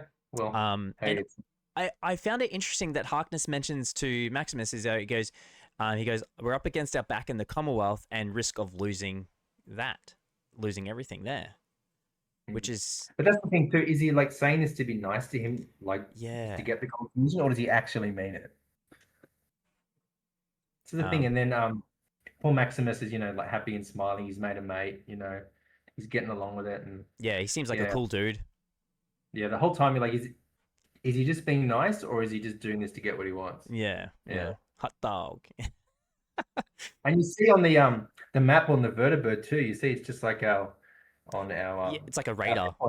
game. Yeah, looks really cool. Um, and then obviously that goes off, and then Harkness gets very excited. Basically, I put him down as a loose cannon. He's like, "All right, let's go." And Max is like, "Why do we care about two rogue robots? Like what do we care about that?" Well, hey, in season 1 when they dropped out of the vertibird, it was just like a toaster, wasn't it? So this is a lot better. Yeah, that's right. So I'm find it funny how Max just kind of turns around and is like, "Oh, he goes, but this is the Brotherhood of Steel. This is what we do. So anyway, they end up down in a appears to be an abandoned building, and then we get to see, what do we get to see? Well, we get to see another Securitron, but no howdy partner this time. We see the face of the Mark II update. That's right. So it's someone who knows if whatever ending it was, but at least this Securitron has been updated to the Army Man. Yeah, So that's the right. Mark II. Yeah. But not I as thought at the start, what was it? oh, Sorry, at go. the start of season 1, like that flashback with Mr. House in the start of episode 1 in the past, and there's a fight with the guys in the alley. Yes. I thought that guy who that he sticks on the back of his neck and then his head blows up. I thought in that scene, that guy looks like the face of the Army Man from the Mark II update. I thought, oh, this guy might become like the program for the Mark II. Oh yeah, I can see that. Yeah. I understand. Yeah. Yeah. No, I can see that. Maybe that's where House got the inspiration from. Maybe. Yeah, Like, exactly. maybe he built it around. Maybe he's not like, obviously he's not going to come back, but maybe that's where House is like, oh yeah, he was like the first kind of test soldier. So maybe that's where that came from. Good theory. Maybe. I like that. And we learned that yes, so they're trying to get in this facility. Oh, then But before we get to that, one of my favorite weapons that we see in the game, the super sledge. Yes. Yeah. The super sledge. Cool looking flame on the back too. People chat hands up for the super sledge. I love that weapon. You made one yourself, didn't you? I did make one myself. Yes, I was. I love melee weapons, and the super sledge was the first. That was the first thing I kind of crafted myself, actually. So yeah, Haxo's like, yeah, hands up, hot dog. That's how I describe the super sledge. I think too that Harkness asked Maximus, like, you know what this is, and like he doesn't know one. I think that's a little bit of a nod to that version that he has is the one from Fallout 4. From Fallout 4, yeah, correct, yeah. So the ones that were in that region are, yeah, like a little bit of retconny thing. That's kind of fun. They did that. Yeah, exactly. But yeah, I just love it's like, yeah, watch this, and he turns it on and he's like, let's go. He's full head on with a bloody Securitron bloody firing rockets at him and whatnot. Yeah. That was a clunky fight, I have to say. It was pretty clunky. It was a little bit clunky. Yeah. Can we talk about the armor and like the physicality of it? Because I just don't buy that it's actually like this big tank they're walking around in. It's like I see a cosplayer wearing foam, Yeah. I do see bits and pieces where I was looking at the armor, and I think what you're describing is, when they're sort of turned to their backs, you kind of see the flexiness. Yeah, well, Is that what you're talking about? I have Maximus here. Oh, there you go. There's nothing bigger. The parts on the back here, these back flanks here. So when they turn up, like when they put their leg up like that, and the way that the small flap here kind of looks, as he walks, it wobbles like crazy. Yeah, okay. So it kind of looks like it's made out of foam, and I can see the pants underneath the suit. It's just not quite right. Yeah, Benny says the armor doesn't feel right. It doesn't have the inertia and the weight. Axo says, yeah, that's the thing. Like, Axo says, I laugh that he kept missing with the hammer. Yeah. Yeah. The Yeah, that's the thing too. Like, those giant superhero jumps he was doing. Like, I don't know you could do that in power armor because I can't do that. That's the assisted servos working overtime. Oh, maybe, maybe. They only showed a bit But of the weight in season one with the Yaguai scene. Yeah, correct. mm. I think we're kind of spoiled with good armor because Five Nova has the best armor, What was that? hands Sorry. down. I Which think we're spoiled with good armor in real life because Five Nova's armor is the best armor that I've ever seen. Yeah, correct. Yeah, that's right. Because I think at And some the point biggest armor practicality has to take priority over the look. I think the sound design does a lot of the heavy lifting. Yeah, correct. Yeah. Yes, I know, but come on. I'm just critical. I'm just critical. We're here for Anyway, the love of Fallout. I'm But just a nerd. Yeah. but no, I think we've all sort of noticed that. Obviously, anyone who crafts their own stuff can kind of see that. Yeah, yeah. Hey, they're literally wearing the same fox head that I have, or the wolf head that I have. So, Yeah, that's right. I'm Um, on it. So, so yeah. anyway, but they fight a couple of Securitrons. They come out on top. Um, It's just one, just one, just one. was it one or two? I thought there was two. No, no, no. No, it's just one. Oh, is it just the one? Pretty sure it's just one. Yeah, okay. Maximus punches him through the screen and pulls out his fusion Oh, core. that's right. Yeah, it Yeah. never. I was saying to this to Baby Shivers earlier today. It never occurred to me that those damn things were powered by a fusion core, but of course they are. Yeah, me Like too. I never it, thought of it. it, Never thought about it never occurred to me. I was just like, oh yeah, game magic. They're you know as what it. we'd perceive as oh they'd go back to a charging station to charge up and things like that. But no, they're powered by a fusion core, which it makes total sense. Like in the same way that all the cars are nuclear powered, the Mr. Hand is nuclear powered. I just guess everything has got a fusion core Yeah, in it. yeah. What's Well, gonna now be it's making me question about a bunch of stuff, and I'm like, well, oh, that's exactly how it is. It's just fusion core. Yeah, Um, yeah, yeah. so totally put a spin on everything how I think about anything that's kind of powered in this sort of universe. But it just makes sense. Um, Mm. but I think because also when we saw them was New Vegas and the concept of the fusion core and its relation to the power armor. In Fallout 4, that huge retcon with the power armor being on a frame and it's something you step into rather than as pieces that you put on. That was a huge different thing. And the yeah, fusion core true. power that was a new thing for the games. So I suppose that's it. I suppose this is their way of kind of showing that Securitrons also have fusion cores. Yeah, true.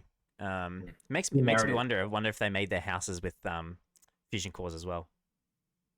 Well, everything's explosive, so Yeah, probably. that's right. But anyway, but we learned they're not really in an abandoned building. Where do we find them, Mads?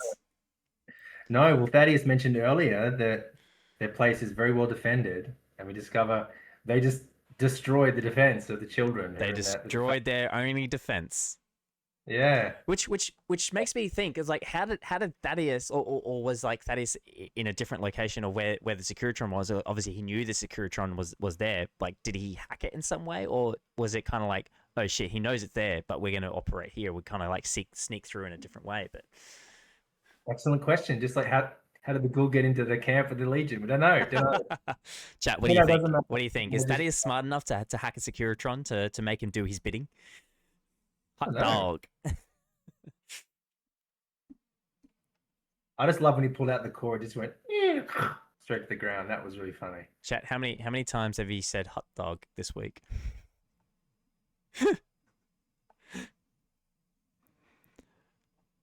High speech check. Oh, he did I don't know. yeah, very high speech check. He succeeded at quick time events. We're bringing quick time events now. New vocal stem. Oh, absolutely. I may have done something today. I don't know. Chat, can you please tell me if you can hear this? No. Uh-oh. Please tell me if you heard that. That is Harkness himself. No.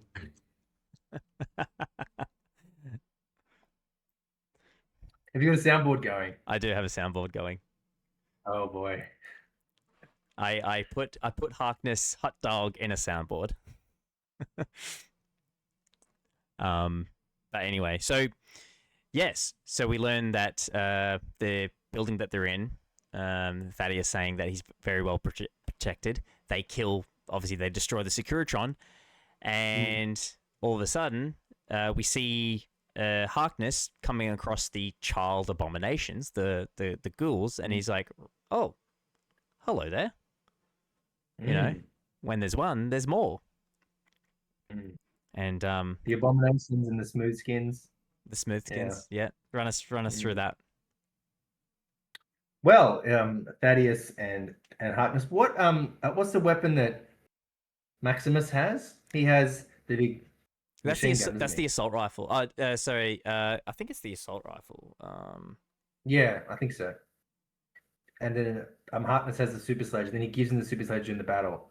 Yeah, that's right. Yeah, and then so Harkness has the Harkness then has the assault rifle. Yeah, it is the assault rifle. Yeah, from Fallout 4, correct. Yeah, so now in this scene is another issue that I have with the show. So when Harkness is there speaking to children, he pulls up his face flap in the power.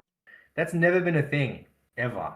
Yeah, I understand yeah, I guess we've never seen that in the games or anything like that. But I mean, even if we go back to the scene where we hear Charlie and Coop, Charlie talking, obviously he says in the T-45s, the visor flipped up. So yeah, I guess it's always been a thing, but we've just never seen it. That's the thing. I understand for the TV show because they have to have actors emote with each other. I think the first time we saw that feature was the scene with Lucy and Maximus. Where he flips up. And I understand that, but then what's the hell's the point of like all the oxygen tanks on the back of the suit? It's like a hermetically sealed thing. There's images of people in power armor on the moon and stuff. So, and like in the game, you go underwater and you're okay. So, I don't know. Maybe it closes up and it's a perfect seal. So. I thought I was going to explain it away by that was just that Region's Brotherhood did it, but then there was a scene of the flashback in the war with Coop went, so the army had it before. I don't know. Yeah. Small nitpick. But anyway, so Harkness decides to have, follows. Yeah, it just works. The codex is clear. Maybe they went with flair than realism or details we just don't specifically see. Yeah. That's my thought. But yeah, and then so obviously we see like Iron Man because they have the arm jets as well. So the faceplate and the arm jets. The arm jets. Yeah. And then obviously Harkness makes a pretty not a rash decision, but he's just following the codex to a T. As he said, the codex is clear. The abominations is very clear. Maximus tries to calm him down, and he's just not having any of it. Not gonna have it. His visor goes down. Hot dog. But Thaddeus came out first because at first the kids were there, and he was about to do it. Then Thaddeus now broke the tension. I'm the manager here. Yeah. He says you're an abomination too. Yeah, that's right. And he's like, you just stay right there. Visor goes down. Again. Hot dog. And then the inevitable happens. Maximus comes in, absolutely pulverizes the crap out of his power armor, and no more Harkness. Super sledge. No more Harkness. Or is it? Yeah. Maximus obviously opens up his visor, and they reveal, hey man. Oh, hey man. Hey man. Hey. What you been up to? And do you know what Maximus said? Well, he said, I think I just started a war. I think I just started a war. So and then we cut to credits. What's the song in the credits? Hot dog. That's right, the hot dog song. The hot dog song. What better way to finish that episode? A hot dog. There's one more awesome thing in the credits that you might have noticed, or maybe not. Do you watch those little credit scenes and see what they show us? I stopped it early in case it cut to previews or anything like that. So I didn't watch it to the end. So I wasn't too sure if the previews were going to cut in early or what. So I didn't. So just up to when it says starring and has people's names, and then it ended. But they have a little it's like a Robco It's like a Robco missile facility. Everyone's dead. I think that's probably like the missile defense system facility. Okay. Yeah, then there's like a big tunnel, obviously, where the rockets go up, and it kind of pans up, and there's a skeleton that's leaning over wearing some clothes and a mask on it. And the mask is the mask of the White Glove Society from the Ultralux. Ah, okay, interesting. Yeah, right. Back, like, oh shit, there's an Ultralux mask. Yeah. Ah, there you go. Maybe we'll see some Maybe Ultralux foreshadowing the personnel. Ultralux. Yeah. Yeah, maybe because yeah, they don't put anything in there for shits and giggles. Actually, speaking about going on theories and things like that. Obviously, when going back to the Charlie and Coop scene, we see Charlie put his hand on Coop, and they focus really heavily on his ring. Mm. Weirdly enough, now What that color's the ring? green or jade. Yeah, So well, yeah, green, green. I think you're onto something. I think Yeah. you're on. I I think think you're. we're going to see that again, and it's going to be the hand of Super Mutant or something wearing around his neck, and that's how he's going to recognize him. Mm, yeah, interesting. It I did watch a lot look. of movies. I'm sorry if that was a spoiler, guys. I just guessed. Yeah. It's a guess. Yeah. We haven't seen anything past episode 2 or episode 3 now, but we all got to see sort of the first 2 episodes early, but not anything past that. So everything from here is just speculation. Go back to episode 1 with the super mutant hand. Yes. Super Mutant. Yeah, we see a super mutant hand out in front of the scientists as they're going through the building. We see one of the hands slip out from underneath the carousel as the sort of scientists are pushing something, and you see a big tarp, like white sheet over, Oh, and you see the the hand. enclave plate. Oh yeah, yeah. With the scientists, with the episode where we get Dogman. Yes, Oh correct. right, yeah, yeah. Of course, yeah. I'm pretty sure he's going to be a super mutant. I'm pretty Yeah, sure interesting. they're That'd really be laying that'd this be foundation that'd with be him. interesting, or a behemoth. Yeah, maybe. Behemoth would be fun. But chat, who is your favorite of this week? Let me know. What are you hoping to see next week? What are your speculations so far? Can I ask, what did you think of Macaulay Culkin in the show? Oh, I think he did a stunning job. Really? Oh, I liked him. Yeah, like it was nice to see him on the screen again. He Yeah. looked really good. Like Really? they did like I think they did a pretty good job at like his makeup and all that type of stuff. And he was a little bit like it felt awkward with his scenes in it, but I think he did an all right job. Like that sort of like quirkiness, mysterious kind of weird sort I of think he's Fallout stuck. vibe. Like I I liked think it. he's stuck. Oh, you didn't He like really it? stuck. I think his acting was so over the top, and also not over the top. It's like he was trying really hard, so it didn't come out well. Yeah. And the Okay. costume on him looked like he was wearing his big brother's clothes. Oh, I'm see, like, oh my I God. didn't mind his armor to be honest. But like he's Um, not wearing gloves. It's kind of ill-fitting. The head's too high. The mask was too high. It's almost like he's wearing someone else's costume that was meant to be in the role, like, and he just came in last minute. yeah, interesting. And his line delivery with Lucy is very kind of weird. Uh, like weird affectations in the sentences that he's using. Weird. I don't know. Yeah. Prop I thought circle. it's better. Prop circle Yeah. says I thought he felt like an NPC. Yeah, I can see that. Baby Shivers. I think ads will be right. I think that's in terms with Charlie being a super mutant. Haxo says Leggett Lacerta. As a favorite character. So What was that? Sorry, Lacerta. It's the other way around. Lacerta Leggett. He's not. Lacerta Leggett.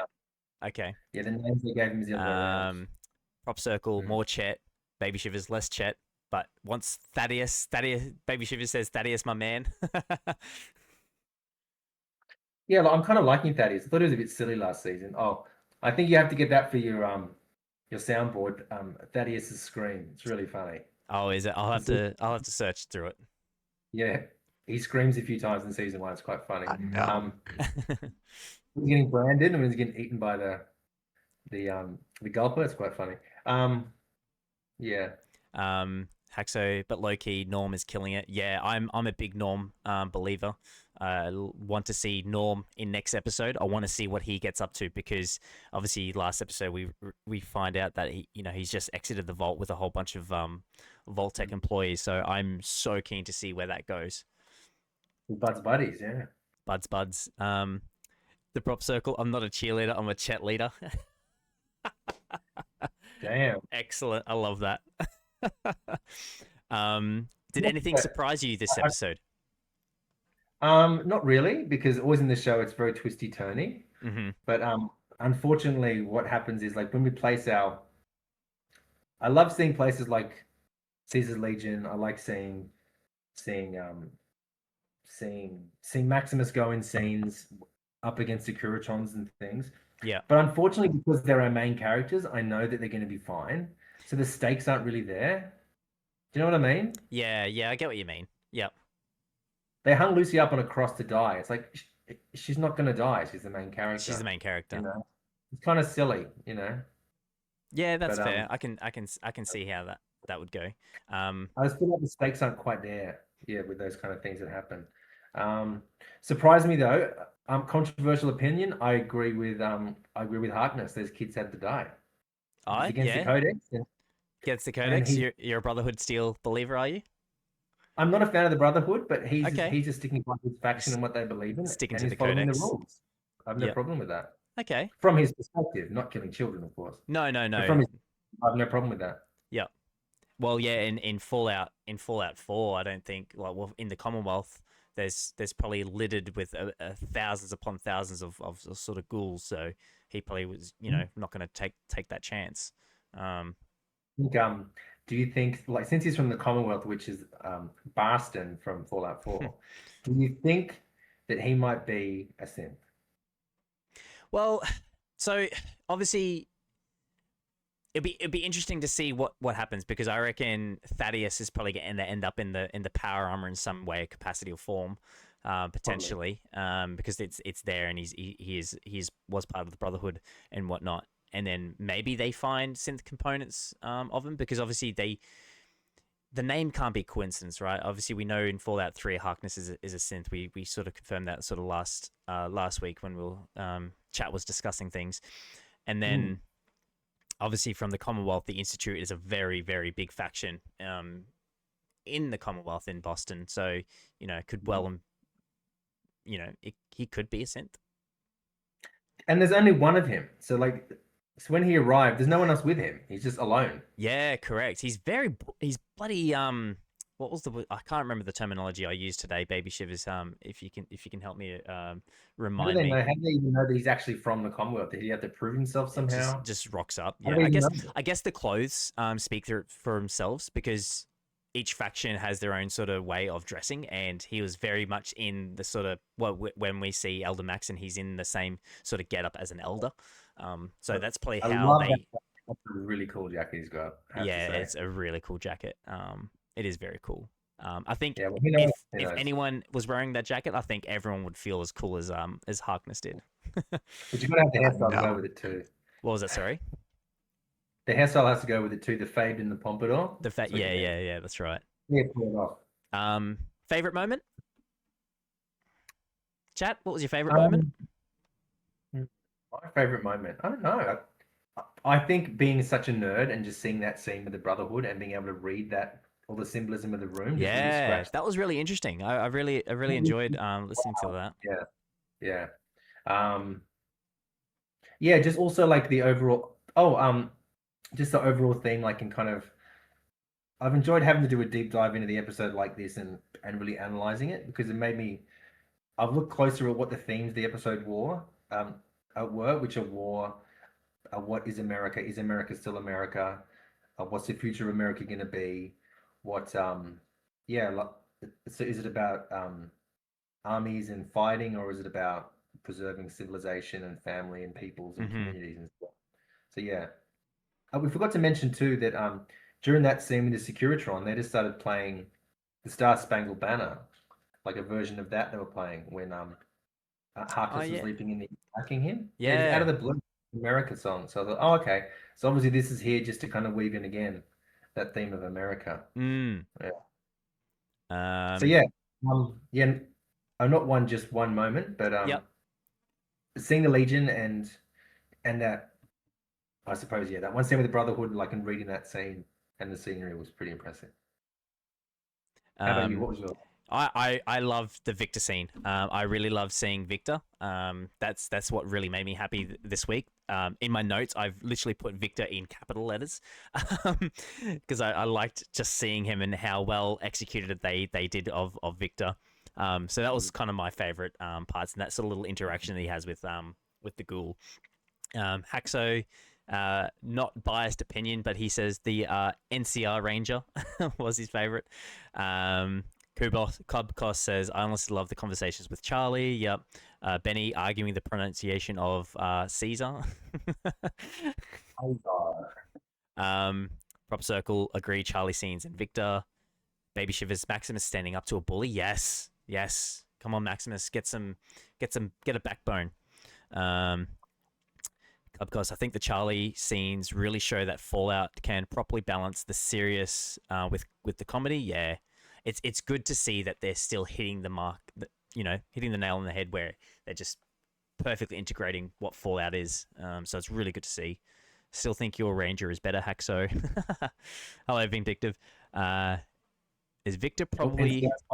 Yeah. Haxo says, is Victor probably doing surveillance again for Mr. House?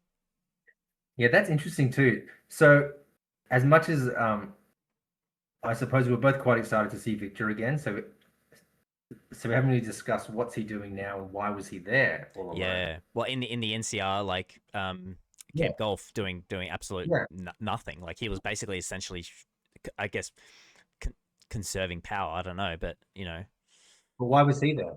Why was he there? And where's everyone else then if he's the only one left there? Because Camp Golf is nowhere near the strip, if I'm not mistaken. Yeah. Why doesn't he go along with the ghoul or start following or something? Because like in the game, like he follows you around quite a few times, doesn't he? Like he just pops up again and he's there. Yeah, Is that right? Or is that Yes Man? Because Yes Man is up in the hotel, where Benny's sort of like kind of hideout was before he ended up in the Tops Casino. But I think it's because every now and then just kind of just pops up and he's been following you around. So yeah, true. Maybe he is keeping tabs. Why is he there of all places on his own? Why? Vindictive says because he says he thought he's been a vending machine for the last 10 years. Does he say that? I don't remember that. You're the one who watched eight times, didn't you? Yeah, I didn't hear that. Haxo says, yeah, he's all the way at Camp Golf. Like, what could he be? What could have brought him there? Yeah. All the satellite relays are all set up still. All his dishes as we walked in, maybe he's using them. Yeah, that's right. Finding something. That's right. Prop Circle. Yeah, chat later. Thanks, Prop Circle, for tuning in. Thank you. Appreciate it. Enjoy. His phone is on 2%, so he's got to go. Well, that brings us to the end. Ads, it's been a pleasure. Thanks you for coming on board with me and discussing all things Fallout and this episode and giving us an absolutely stellar of a history lesson with all your knowledge. So we very much appreciate it, and I know Cubcos very much appreciated it as well. So I can do a whole separate stream just on the way that the history of all the items and everything, and even the language translation and everything. I think most people fall asleep, but I think just me and Cubcos can do that separately one time. Yeah, that's right. I think you two will have a very good in-depth conversation now after this. So Cubcos says, "Yep, sure did." But yeah, we'll leave it there. Next week we're gonna have something pretty special for you all. We're gonna be doing an in-person stream next week. Hopefully, if all things work out, I will be in Sydney next week. So hopefully we can get 5Nov, Baby Shivers, Cubcos, maybe someone else, whoever's might be free and available, and we might do a in-person sitting. So look out for that one. That'll be very exciting, and hopefully we can put on a good show for you all. Awesome. Well, thanks for having me, Jamie. No, thank you. Thank you very much, and enjoy the rest of your weekend. Yeah. All right. See you, chat. Thanks for tagging along. Catch you around. All right. Thanks, everyone. Thanks for tuning in. Thank you very much. We really appreciate it. Again, as you said, as you all know, we are raising funds for Cure Cancer and Cancer Society New Zealand. Links are here for you to, if you so wish to do so, if you would like to donate and support a very good charitable cause. So thank you very much. You'll see me next week. Hopefully we can bring some more content for you this year for 2026. It's going to be a big year, so keep an eye out. We've got some amazing things for you in store. So thanks, guys.